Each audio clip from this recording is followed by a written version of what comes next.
Hello, I'm going to go through various things to know when watering the garden at the food bank. So we'll start with the irrigation system that is set up to water all of the 4x8 raised beds.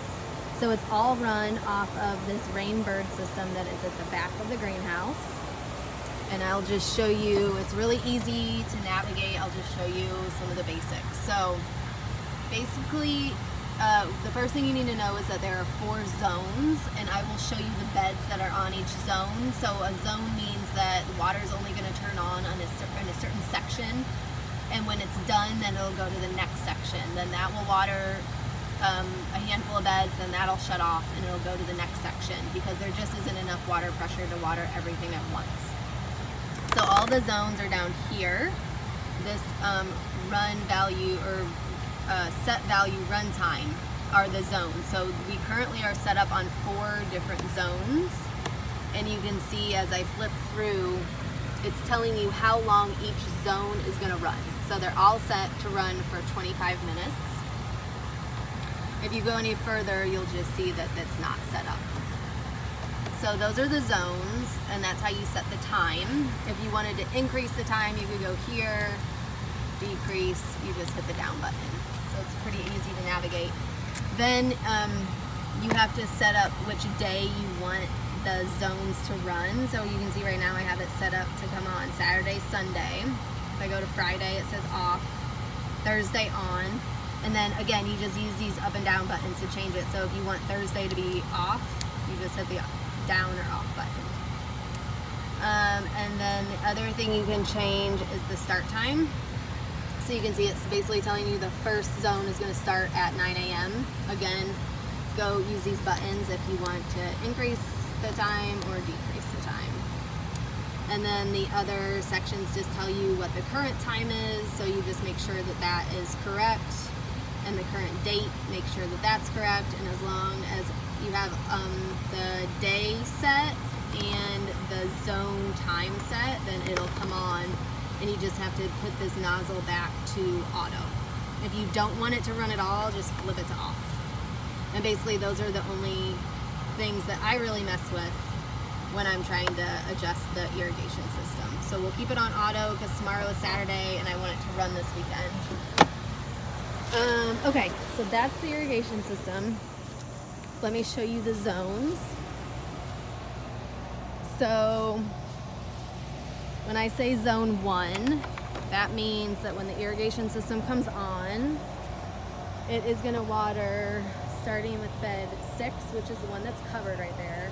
It's going to water bed 6, 7, 8, 9, and 10 all at the same time. So if you remember what I just showed you, every zone is set up to run for 25 minutes. That zone is going to come on for 25 minutes and then it's going to turn off. The next zone is bed, where the sweet potatoes are, bed 17 down through bed 11 at the end. That zone will come on, turn off.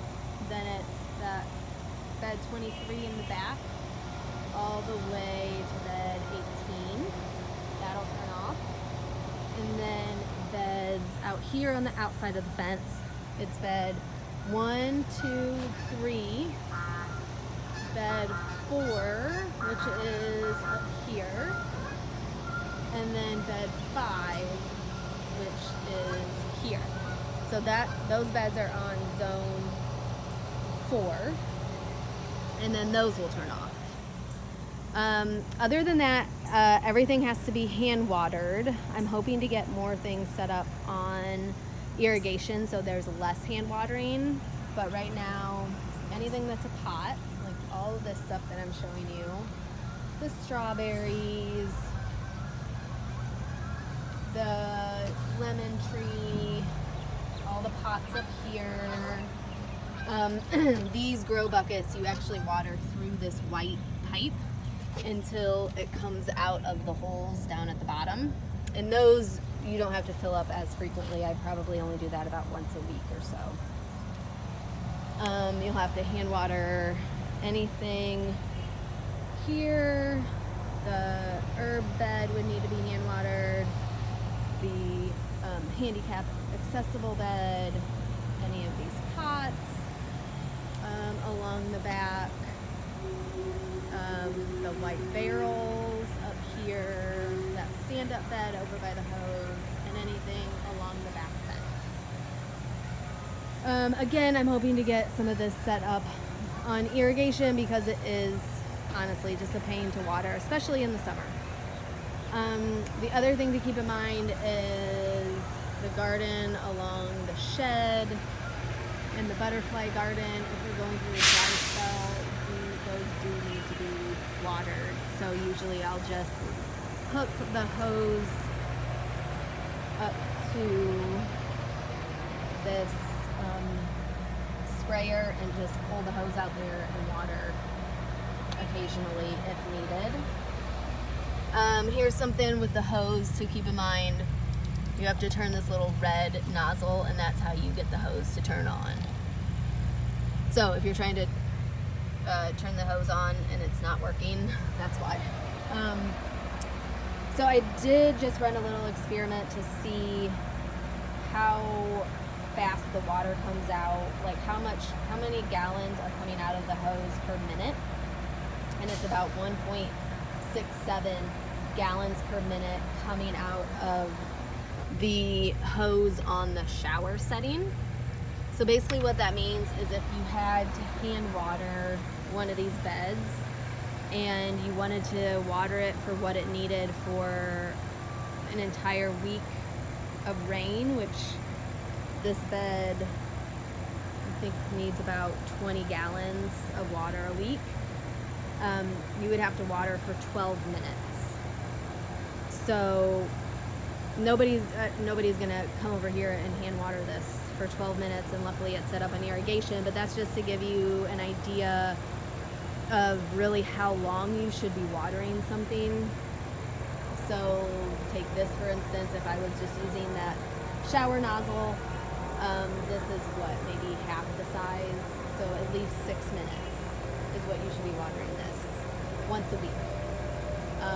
Obviously, if we're getting rain, then you need to calculate how much rain we're getting into how much you're watering, and that's why I have a rain gauge over here.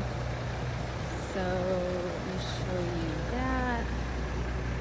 So here's the rain gauge. There's two parts to it. There's this inner container, which measures rain up to 1 inch.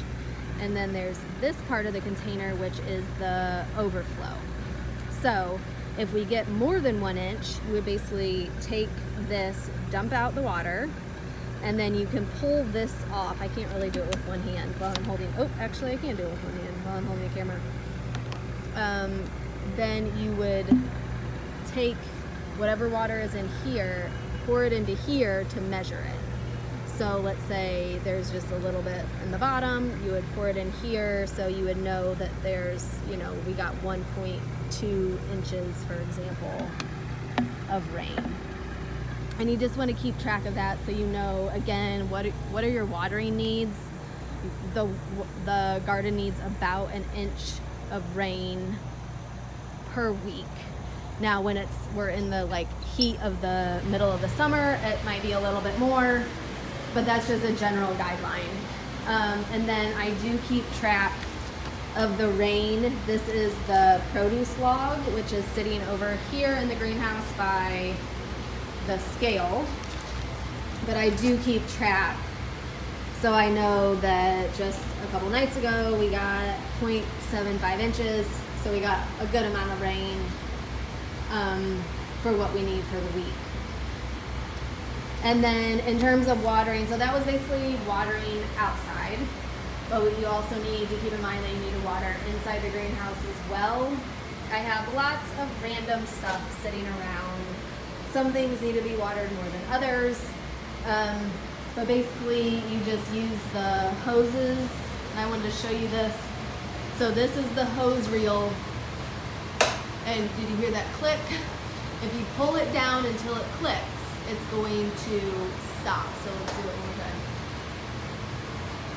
Click, and then that catches the hose reel and it will stop.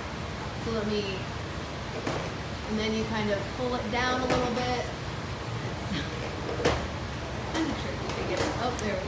So now that went back up. But anyway, pull it out a couple of times. You'll hear a couple of clicks, and then you can basically walk around the greenhouse and water where needed.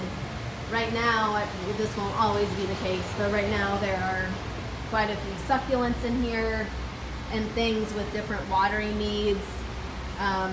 But you know, anything that is supposed to go out to the garden, we want to just make sure to keep it, you know, you don't want to drench things, but you don't want to let them dry out too far either. So it's just something that you really have to come in and keep an eye on at least every other day, sometimes every day when it's really hot in the middle of the summer. And that is about all I can think to tell you in terms of watering. It's just something you gotta keep an eye on. Definitely less in the winter. You probably only need rain every other week really to keep things healthy. But in the summer, watering it can be quite intense. There's a lot to do. So hopefully we'll have more on hooked up to the irrigation system soon, and it'll be less time intensive. But that's about it. Thanks guys.